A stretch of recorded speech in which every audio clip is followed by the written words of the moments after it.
जय माता दी। एक बार फिर से आप सभी का स्वागत है अपने YouTube चैनल धर्म ज्ञान में।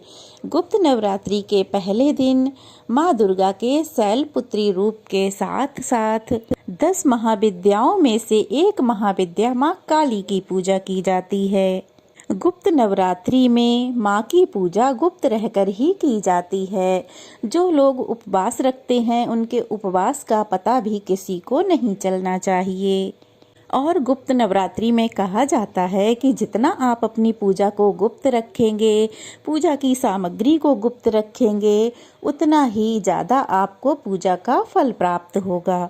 तो आज के वीडियो में आप सुनेंगे गुप्त नवरात्रि के पहले दिन सुने जाने वाली माँ काली की कथा। आज की कथा शुरू करने से पहले आप सभी से अनुरोध है कि कमेंट बॉक्स में जय माता दी जरूर लिखिएगा। तो चलिए शुरू करते हैं माँ काली की कथा।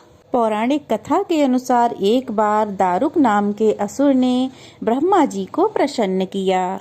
उनके द्वारा दिए गए वरदान से वह देवों तथा मनुष्यों को प्रलय की अग्नि के समान दुख देने लगा। उसने सभी धार्मिक कार्य बंद करा दिए और स्वर्ग लोक में अपना राज्य स्थापित कर दिया। अब सभी देवता ब्रह्मा और विष्णु जी के धाम जा पहुँचे।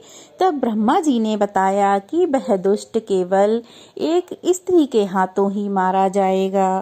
तब ब्रह्मा जी, विष्णु जी और सभी देवगण स्त्री का रूप धर के दुष्ट दारुक से लड़ने के लिए पहुँच गए।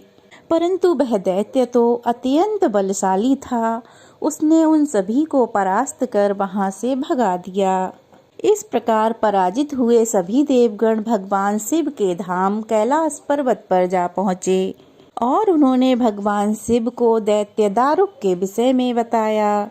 उनकी बातें सुनकर भगवान शिव ने माता पार्वती की ओर देखा और कहने लगे, हे कल्याणी, जगत के हित के लिए और दुष्ट दारुक के वध के लिए मैं तुमसे प्रार्थना करता हूँ। भगवान शिव के ऐसे वचन सुनकर माँ पार्वती मुस्कुराने लगीं और तब उन्होंने अपने एक अंश को भगवान शिव के अंदर प्रवेश कराया, जिसे इंद्र आदि देवता और ब्रह्मा जी भी नहीं देख पाए। उन्होंने देवी को शिव जी के पास बैठे हुए ही देखा।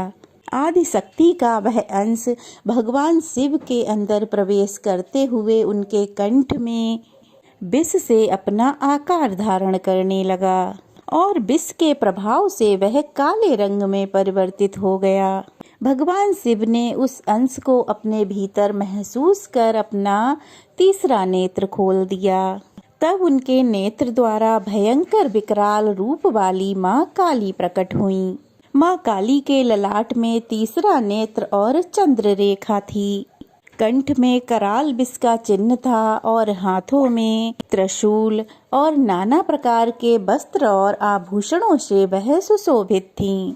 माँ काली के इस विकराल रूप को देखकर सभी देवतागण और सिद्ध लोग वहां से इधर उधर भागने लगे। माँ काली के हुंकार मात्र से ही दारुक सहित सभी असुर सेना जलकर नष्ट हो गई। इस प्रकार माँ के क्रोध की ज्वाला से संपूर्ण लोक जलने लगा। उनके क्रोध से पूरे संसार को जलता हुआ देखकर भगवान शिव ने एक बालक का रूप धारण किया। भगवान शिव शमशान में जा पहुँचे और बालक बनकर रोने लगे। माँ काली ने शिव जी को बालक के रूप में देखा। तब वह उनके रूप से मोहित हो गईं और वात्सल्य भाव से उन्होंने उन्हें अपने हृदय से लगा लिया। अपने हृदय से लगाकर वे उन्हें स्तनपान कराने लगीं। तब भगवान शिव ने दूध के साथ साथ उनके क्रोध का भी पान कर लिया।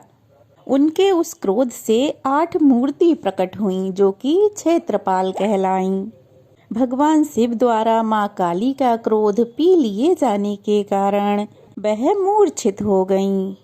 तब देवी को होश में लाने के लिए भगवान शिव ने शिव तांडव किया और होश में आने पर जब माँ काली ने भगवान शिव को नृत्य करते हुए देखा, तब वह भी नाचने लगीं, जिस कारण उन्हें योगिनी के नाम से पुकारा जाने लगा।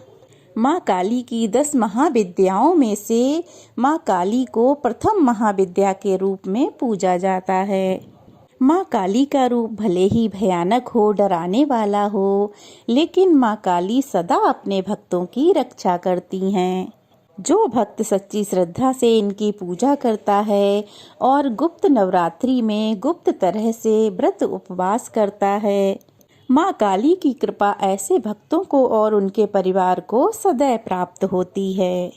माँ काली का स्वभाव बहुत ही जल्दी रुष्ट और बहुत ही जल्दी प्रसन्न करने वाला है। गुप्त नवरात्रि के पहले दिन माँ काली की पूजा करने के लिए माँ काली को गुड़ का भोग अर्पित किया जाता है और माँ काली को लाल रंग का फूल भी अर्पित किया जाता है। अगर आप हर दिन अलग अलग भोग ना लगा पाएं तो लौंग का जोड़ा और बतासे, यह भोग आप हर दिन माँ को लगा सकते हैं। इस भोग को माँ खुशी खुशी स्वीकार कर लेती हैं। माँ काली के मंत्रों का जाप भी आप कर सकते हैं। गुप्त नवरात्रि के दूसरे दिन माँ तारा की पूजा की जाती है, तो माँ तारा की कथा भी आप सब अवश्य ही सुनिएगा। ये थी आज की कथा। कैसी लगी कमेंट बॉक्स में बताइएगा। अच्छी लगी हो तो वीडियो को लाइक करके शेयर कीजिएगा। नए हैं तो प्लीज़ चैनल को सब्सक्राइब कीजिएगा। जय माता दी।